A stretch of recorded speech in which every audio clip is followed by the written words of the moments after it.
that is a musical composition, but as a way to compose media for the stage by dancers using their bodies in space. So it seems like that might be a natural, somewhere in there, I think, is a fairly natural body-based composing method or instrument that, I'm just throwing it out there if you're interested. It's good to throw out. Thank you. I had a couple more thoughts too.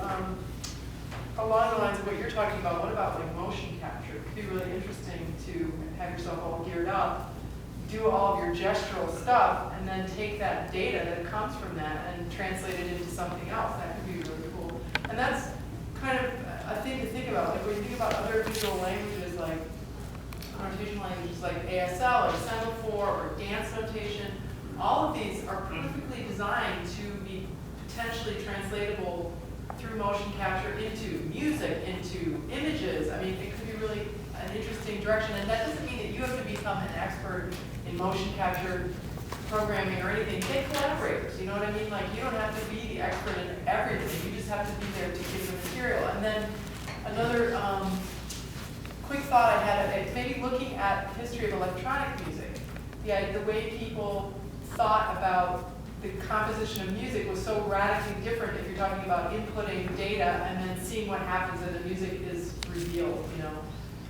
And then one last thought I had, because I know one of your big interests is this idea of eventually teaching this method. So, like they were saying, like instead of waiting till you have all 100 gestures to start doing that other thing, what if you, as an art project, found somebody that you were going to train in your method and started now, and train them in your method, and then watch them enacting your method and learned from them to, you know, how they enacted it in their body. I mean, that would be such a cool feedback loop of like, wow, that's their interpretation of my physical gestic, gestic language, and that influences the way I then compose. And I think it's better to do it now than wait, because what if it really influences the way you create more codified gestures?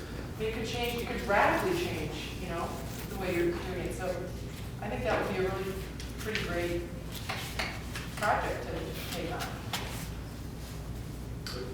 on. In your influences in the front, it might be useful to also think of, I know you're familiar with Chris Kallmeyer and who visited earlier.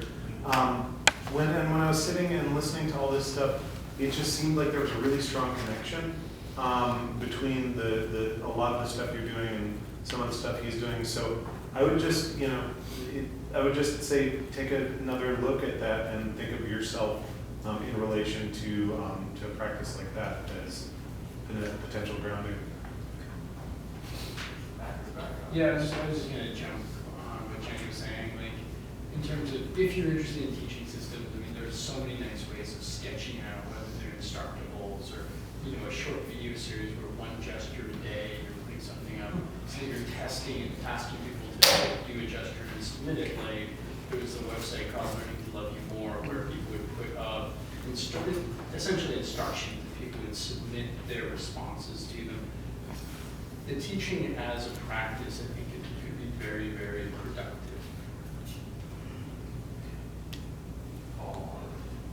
Actually, it's interesting that he brought up Chris Kallmeyer in particular. He studied with Wadada Leo Smith. Do you know him at all? Look him up. He's pretty interesting. He's what I wrote it down, but it's Wadada and then Leo Smith. Wadada Leo Smith's like a free improv guy, and he has this painting system for painting notation. So it's like, and that whole idea of how notation can take multi-forms, whether it's like a 3D system becoming a 2D system or whatever, any kind of 4D system becoming a 1D system, you name it.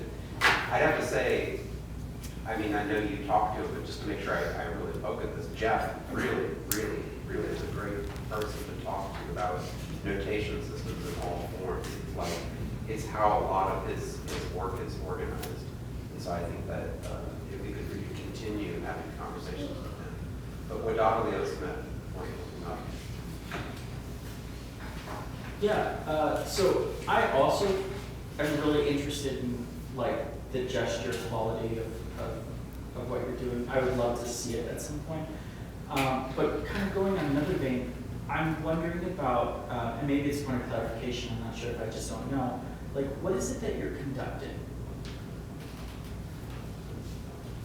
Like, are you conducting like original musical scores? Are you translating? Oh, I see.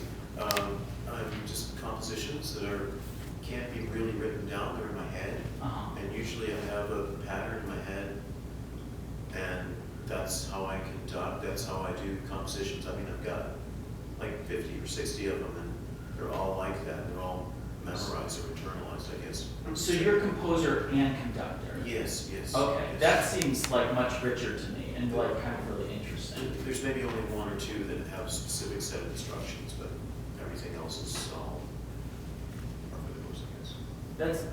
That's really interesting to me because the two other things I was thinking was like, part of me wants to see Sid Yiddish's interpretation of conducting, you know, Bach or something like that. You know what I'm saying? But then also, like, so like if the composition is like the content, like what other things could you control or compose, or I'm sorry, or conduct other than like maybe music? Like in the clips of like the class media performance, like it felt very much to me like you were actually conducting people as opposed to music. You know, I mean, I know that they were the players of the instruments, but the idea that like I think it was something like flapping wings means hold a high note, or no, it was something else. This means percussion only. Okay. This means sustained high note. This was the sustained high note. So when you actually did this, people with instruments that didn't seem to matter whether it was a high note, like actually moved their arms. You know what, I usually tell people that if they don't understand it, just do interpret it as such, whatever it means to them. That's what improvising is about. We have 45 seconds left. I love the improvisation, obviously, but I'm thinking about concrete scores and the visual, what a score can look like, and even a score, an improvised piece of music can still be scored to allow room. And there's the School for Designing Society and all the cyberneticists down in Urbana, you know, they're all about that, so you should definitely. I've already played scores like that before, so I'm working on this too. Good.